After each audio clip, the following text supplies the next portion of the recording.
going on, Kilborn? Welcome back to your favorite late night show, WKHS Media's Unpack, starring, you know who it is, Tommy Hudek, the voice of Kilborn. Hope you like the new set we've got going here. It feels a bit more lived in. I like it a lot. And as this is the March edition, we'll talk about some March-related topics. Like last year, one thing that was missing that we kind of took for granted was sports, and in that, March Madness.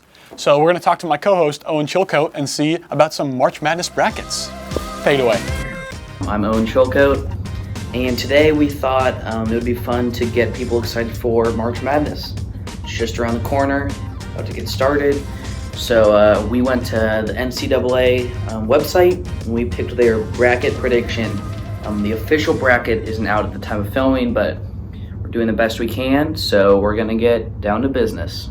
Obviously, I'm not a basketball expert. I've already turned to mascots and logos to help me out. But luckily, we do have a basketball expert with us, so I will turn it over to Coach Taylor, who's given his bracket prediction. Hey, how you doing? I'm Coach Taylor.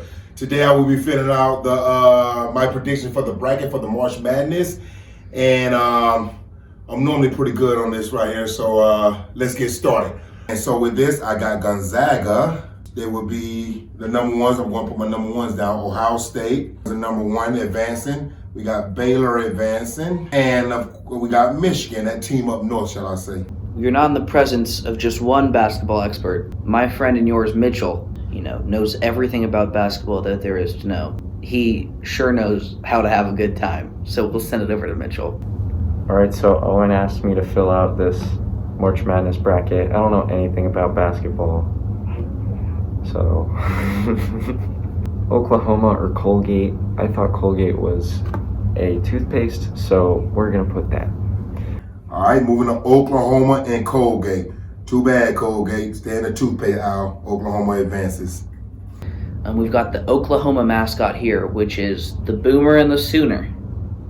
Looks like maybe a horse. And then we've got the Villanova mascot, which is Will D. Cat. Wildcat.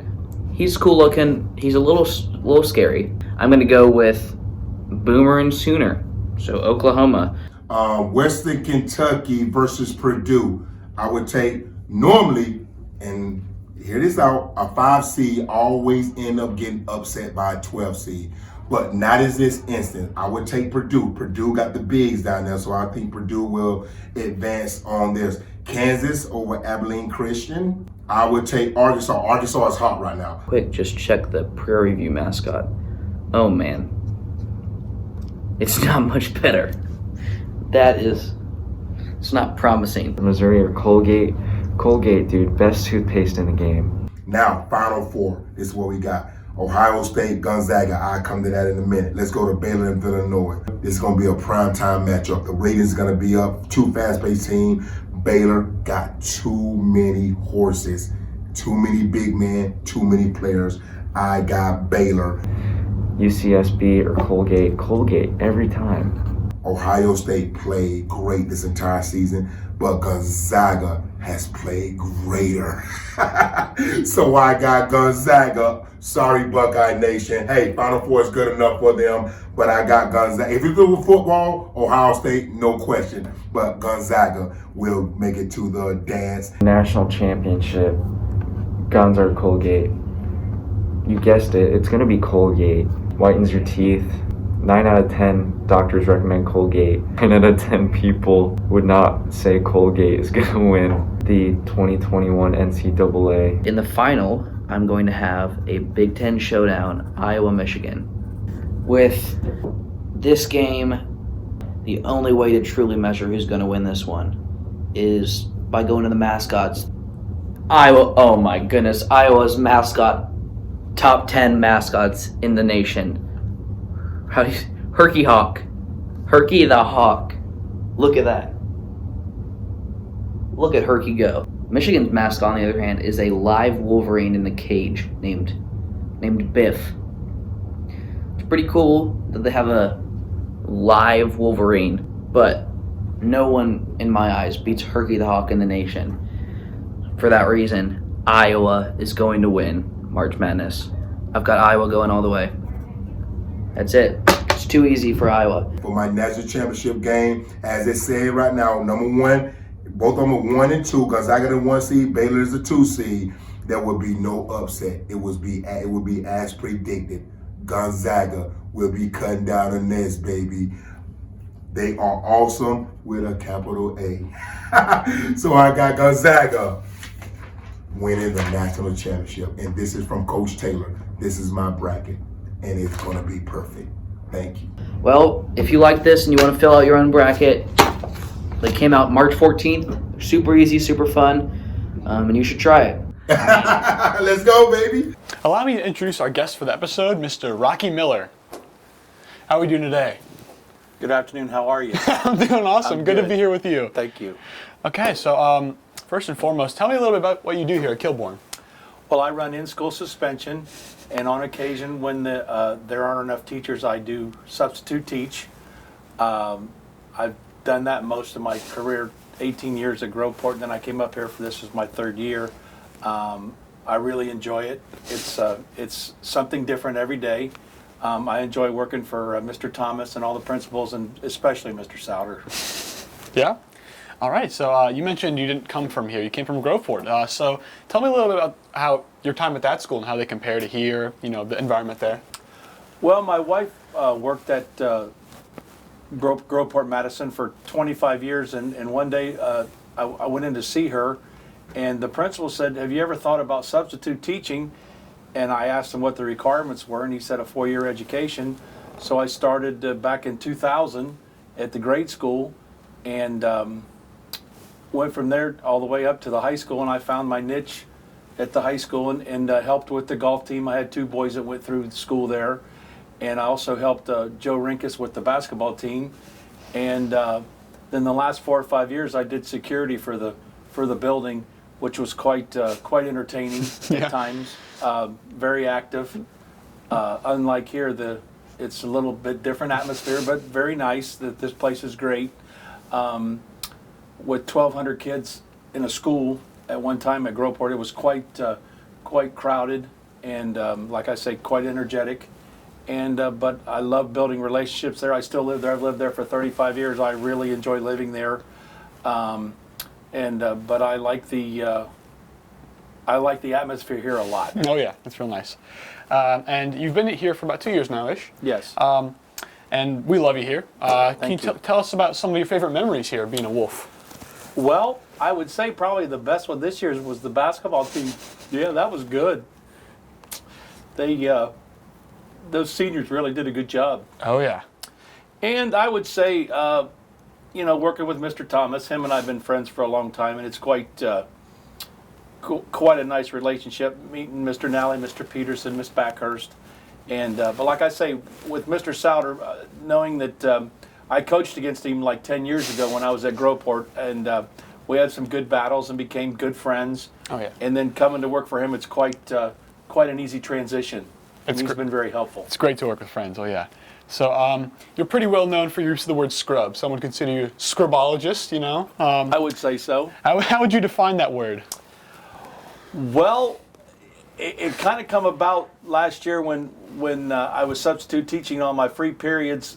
We had some issues in some bathrooms, I should say, and I don't know how the word came up, but there were some primarily boys doing some not so nice things in the restrooms, like vaping. And so I just started the word scrubs instead of, saying something else that was not so nice. I just said this is a scrub alert when I'd walk in, and everybody would start laughing and scattering, some of them, and so if I thought you weren't doing the right things, I would just say don't be a scrub. And I thought that was a little bit more entertaining and delightful, and a little bit more of a kind reminder to do the right things. And would you consider me a scrub? No. You hear it here first from the scrubologist himself. Not a scrub. Something not many people might know about you is you're pretty accomplished in golf. Tell us a little bit about what golf-related things you've done throughout your life. Well, I've been very fortunate to grow up in a community of Mount Vernon where there wasn't a lot of things to do except chase girls, go to the farm, and kind of picked up on golf. I played all the sports, but sometimes I didn't get along real well with the coaches. So I felt like golf, I could teach myself. And I was fortunate enough to win the high school championship as a senior at Mount Vernon. And then I won the state amateur in '79. But my biggest accomplishment was winning a national championship in 1979 with the Ohio State golf team. That was really exciting. Yeah. And just to be able to play there 4 years and develop the relationships, won 3 Big Tens, and it was a fantastic feeling from a kid that didn't come from, I wouldn't say a country club background, more of a public golf course type of deal, and it was fantastic, and I can still remember even 40 years ago the feeling of winning that thing. It was great. Oh yeah, that sounds awesome. Congratulations. Are there any staff members here that you think could match up with you on the green? Or is there any competition here, you think? Well, I do occasionally play with Mr. Thomas, and I have tutored him for about 10 years now. I hear there are a few other players, like Mr. Meeks. I hear he's pretty good. I've played with Mr. Peterson. He's more of a novice, and I've got out with a few times with him, trying to give him some tips. I love being able to communicate my skills to other people so they can enjoy the game. I have a lot of people that have asked me to start giving them golf lessons, including Mr. Souter. But I would say Mr. Thomas is the most accomplished player I played with here, but it's only because I've only been here a little while. And with the pandemic, the golf courses were closed a lot last spring. I had intended to play with a few more of the teachers here, but yeah, he's getting a lot better. But you're still top dog, right? Most of the time. Finally, I hear that you had an interesting job in college relating to the soccer team around OSU, right? So tell me a little bit about that. Excuse me? With the filming of the end zone filming? Did I miss that? Oh, never mind. We can cut that. I hear you had an interesting job relating to the Columbus Crew. Could you tell us something about that? Yeah, my brother and my sister-in-law work for ESPN, and they were doing the soccer games for the Crew, and they asked me as an extra if I would do the goal cam. And so you sit in a trailer, and when the ball passes midfield, either to the left or right, you toggle the switch over, and the goals have 4 cameras on them in each corner, and it gives a different angle of every shot. And it was entertaining. It was actually fun because I really don't know anything about soccer, but as long as you can follow the ball, which is easy to do when you're with an enhanced picture in the trailer. But yeah, that was a lot of fun. And actually, I did the first 2 playoff games this year, and then contracted COVID, so I wasn't allowed to go back anymore. So, but I didn't get to go to the final game, which I would have done the goal cam in that thing. But it's quite fun. Awesome, thank you. So I can speak for my audience, say you're a really interesting guy, and we'd love to have you here at Kilbourne. Is there anything else you want to say to the audience? No, I've been just real thankful for all the kids. They've been really nice here. I think it's a wonderful place. I made some comments to my wife the first couple of days. She said, "You look a lot less stressed coming home." And I told her, I said, "Margie, I've heard please and thank you here more than I did ever." And I think the kids have really been really receptive to me. The staff here is fantastic. Mr. Thomas said I would feel real comfortable up here and I'd fit right in, and it's been fantastic. I love this place. This is great. Okay, thank you very much. Gotta love talking to Rocky. He's a great friend, great guy to have around, great staff member. We all love him. Coming up next, Mitchell is going to talk to us about some Oreos. So let's see it.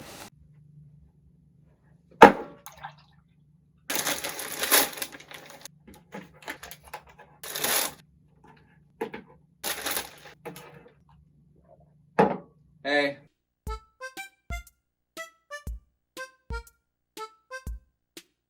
Hi everyone, I'm Mitchell Neimansfordreet. Looking to try some Oreos today. March 6th is National Oreo Day, so here we are celebrating National Oreo Day. So we went to the store, which was a fun adventure, and we just got a bunch of Oreos. We got some Oreo flavors. We're gonna try them, we're gonna rank them. We're gonna rank them S to F. F being the worst, S being this is from heaven. So, starting off with classic Oreos. Who doesn't love Oreos, you know? They're classics, they're America's cookie. You know, normal chocolate exterior, creamy interior. We're gonna dip it in the milk, a little extra flavor. I think this is how God intended it, but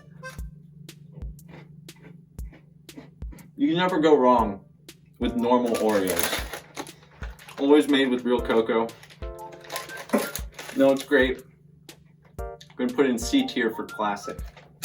Next up, Java Chip. So Java Chip, coffee flavored cream, naturally and artificially flavored with chocolatey chips. Doesn't look as appetizing as a normal Oreo, gotta admit. This one's falling apart, so you know that's gonna bring it down a little bit.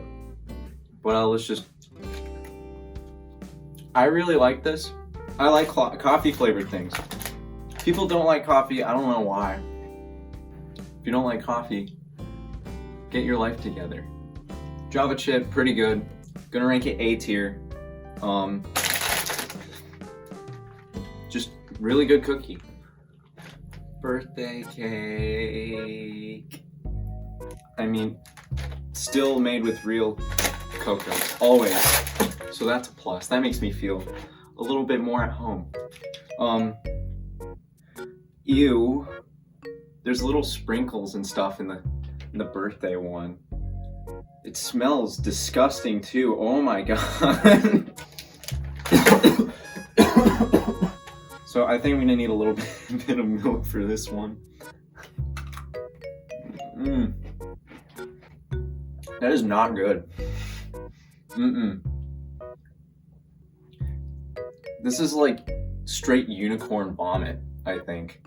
Like at Oreo headquarters, they just have a unicorn to make these cookies. I don't know why you would buy this if you're over 5 years old.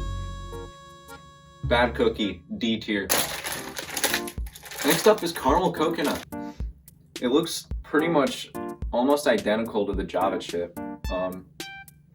I'm looking forward to this one. I think it's gonna taste pretty good. I like caramel, I like coconut. If you say caramel, then you're a dunce. So, again, really good cookie overall.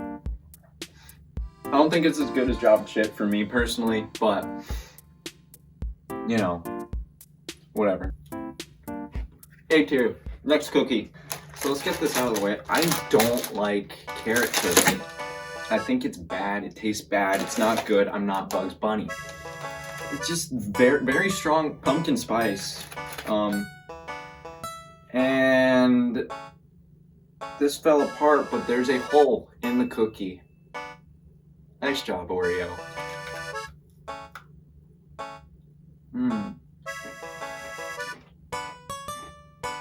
The Oreo is weirdly hard. I did not like that. That's what retirement tastes like, I think. Not good, not good, not good. I think that's gonna be low. F tier. Solid F. Next we have chocolate hazelnut. I don't know what this is gonna taste like, but it has chocolate, so I like chocolate. It doesn't smell super good, but we'll see.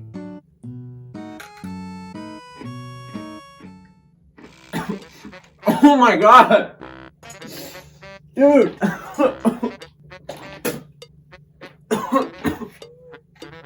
That was terrible! Dude, it tasted like just straight grass. Dude, they should call this cow. I mean, this is terrible. How do you make a cookie that bad? What were they thinking? Oh my god. I wasn't expecting that. It's an Oreo. This is just sugar. How bad can you make it? Like, that's worse than F. That's like grass tier. Let's put one under F. Call it grass tier. Because this was horrid. Fire the person that came up with this idea. It's still in my mouth. At least next we have chocolate marshmallow. This is amazing. After that, this is amazing. I think everybody should buy this. Solid B tier. Not as good as Java chip or caramel coconut, but this is like bliss after the war in my mouth that I had to just go through. Last but not least, we have Lady Gaga. So, for those of you that didn't know, I guess Oreo and Lady Gaga are collaborating. So we get this monstrosity. Thanks, Lady Gaga. This is maybe the most unappetizing thing I've ever seen. Pink and green frosting. Who thought this was a good idea? Doesn't taste that bad. It's kind of weird. At first it kind of tastes like pretzel, but then it kind of gets like some weird doughy flavor. I don't know. It's alright, I guess. C tier. So for those of you that didn't know, on the Oreo website you can create your own Oreo with the Oreo ID. You can put fudge or white fudge on it, you can put sprinkles on it, but the best part is you can put a picture of whatever you want on the Oreo. But sadly, here at UNPACK, we did not have enough time to do that. So instead, I got a picture of Paul Rudd. Alright, that's it for the Oreo tier list. Some of them were pretty good, others were terrible. The terrible ones outweighed the good ones. I'm gonna throw it back over to Tommy, see what he's doing. Bye. Unfortunately, we have to take this episode to a close. Thank you for watching Unpack. Be sure to follow my producers and I on social media, which will be listed somewhere on the screen here. Hope you have a good rest of your March, and I can't wait to see you all in the coming days back in full time. But until then, be sure to keep it classy. You know what it is. I'll see you in April.